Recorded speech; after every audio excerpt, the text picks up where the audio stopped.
Okay, so in this video we will be talking about an uncooperative child when it comes to nap time and daycare. So just a little background on this video. It is about a child named Joshua, and he's being told he needs to lay down for nap time or rest time. And he continues to crawl around the floor and wants to play instead of napping. Joshua sees his friends and he really wants to play with them. The teacher tries to block him from going to play, but Joshua sneaks past the teacher and crawls through the tunnel. He is then put onto his bed, and another teacher is sitting by his bedside. Joshua starts kicking his legs, and he kicks the teacher and starts screaming and flailing his arms. What do you do? So what I'm going to do is I'm going to show you the video quick here, and then we'll go through some different reasons of the behavior, the theories in which we have used to back it, and then also our proposed suggestions and solutions.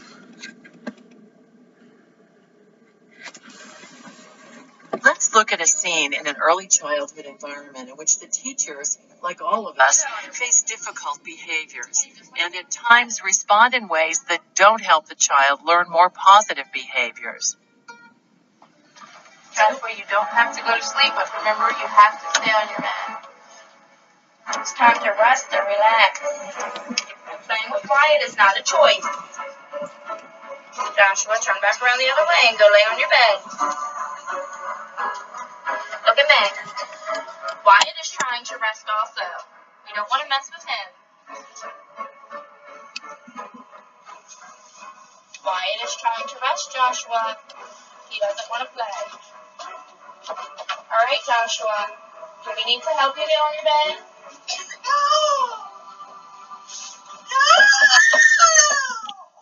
Tell Miss Leslie what you want. I'm not going to come back over there, Joshua, if you're kicking Miss Debbie.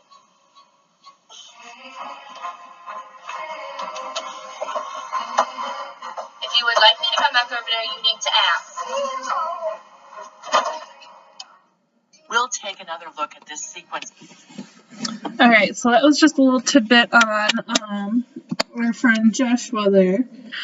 So what I think for some of his reasons for his behavior is maybe he's a little more silly playfulness, or he's a little bit bored.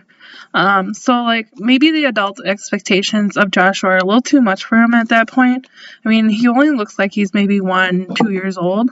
So that could be an issue. Also, it doesn't seem like when he is crawling around, up and around, that maybe he isn't not tired, so maybe he becomes bored of sitting on his cot, so he kind of wanders around the room looking to play with toys. I think a way that you could probably alleviate that maybe would be to give him like a toy that he could play with in bed, so that maybe when you're trying to get all the other kids down to put them down for a nap, maybe Joshua won't be as bored just sitting there. He won't tend to crawl around because he's got something to play with a little bit. So for the theories that were used in this situation, I would have to say it's about operant conditioning. So specifically punishment. So what we want to do is we want to find a solution that kind of uses a rewards or reinforcement scenarios to be able to solve our issues with Joshua being defiant at nap time. And for operant conditioning, the teacher was very consistent with her punishment. She wasn't like, oh, Joshua, well, you gotta lay down to go to bed, or fine, you can do what you want. No, she kept consistently trying to say, Joshua, you're going to bed. Joshua, you need to get to your bed. And it was in a very nice tone, that it wasn't in a yelling tone. So for some proposed solutions or suggestions that I have to help Joshua kind of solve his problem, also his teachers and parents to kind of help him try and get him to cooperate during nap time a little bit easier. So what I would try and do is I would try to maybe remove the child from the problem situation. Maybe try to take the child on an individual walk for him to cool down and maybe maintain control of his body. Because you saw at the end, he was basically flailing and kicking his arms and his legs and screaming. What good is that going to do if you to have how many other kids in the classroom, they're just going to wake up from him doing that. So to remove him from the situation, go for a walk, help him cool down and maintain control of his body. But only do this if he can try to lay on his mat when he gets back. So kind of like put a little incentive on it, like, oh, we'll go for a walk, but you have to lay on your mat when you get back. That might be a good expectation to set for Joshua. A second suggestion or solution would be to teach the ground rules to the children. The children need repetition when it comes to ground rules. So Joshua, maybe he needs to be laid down at bedtime at last, as like the last kid. That way he kind of sees the role models of his peers, like, oh, hey, they're sleeping. Maybe I should be too. So it's kind of like, oh, well, I can't play with anyone, so maybe I should be asleep. So if he sees that his friends are sleeping, then he would do it too. As like a parent or a teacher, especially parents, kids love to follow you as a role model, especially at this young age, because they're very curious about the world still. So they're looking for repetition, especially in their daily routines. Another proposed solution or suggestion I would do is talk with the parents, especially if you're a child care provider. I would talk with the parents about his sleeping patterns at home and see if maybe he's getting too much sleep or too little sleep through the night. Maybe even like see their routines when they're not in daycare. Like what if they're what's their sleep schedule on the weekends? When are they laid down for a nap? How long do they sleep? What's their sleep schedule at night? Their daily routine with sleep. Just to kind of get a feel for it, because maybe you're out of his sleep pattern of what time he does go down for a nap, and that could be an issue as well. But also talk with the parents. Maybe you see that he woke up super late today, so maybe he won't be tired till later on. So that can also be an issue. Or maybe he was tired, but now he's super hyperactive because he is overly tired, but he won't lay down for a nap.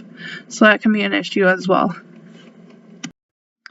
Another proposed solution or suggestion would be to stay consistent with the ruling. So the teacher in this video did a very good job at staying consistent when she was speaking to him, but maybe she takes over and walks him over to his bed to fall asleep and gets him to fall asleep instead of having another teacher. So maybe she needs to follow through a little bit more with her consistency with the ruling. So then maybe he might be a little more comfortable with that teacher as well. You never know. So if he's more comfortable with it, he's more likely to fall asleep because he's not in defensive mode.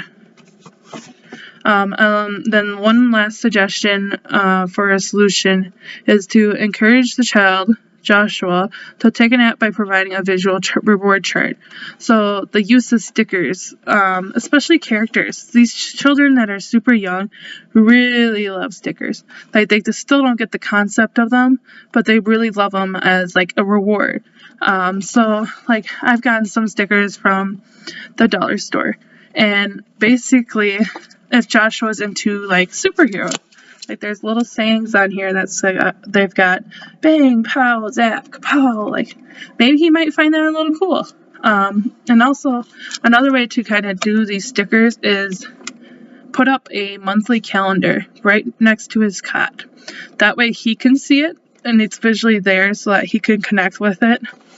And every day he lays down for a nap or he lays down to rest, he is allowed to get one sticker, and then he's to put it on that date. You tell him the more stickers that he fills up, that he will be able to maybe do something fun or maybe play with a special toy during nap time. Who knows? You can make it whatever reward that you want to. But this is kind of a way to kind of reinforce good behaviors kind of thing. So like superhero stickers, little kids love these, especially stickers. Or if maybe like, oh, those don't intrigue him that much, or maybe he's like more of into like little girly stuff. Like there's also these stickers, the Lisa Frank stickers. So like they're a little bit more colorful, more out there. They got different animals, maybe they recognize more. Yeah, so especially like these little stickers, you don't have to go through it as much, but just to give them something to look at that's a little bit different maybe. And stickers are pretty cheap, so you can get those to be able to like get them to have a reward kind of thing. So that's all I've got for you for some proposed solutions and suggestions. If this is pretty like downright self-explanatory a little bit, but if you have other suggestions, let me know down in the comments. Yeah, so let me know. Thanks.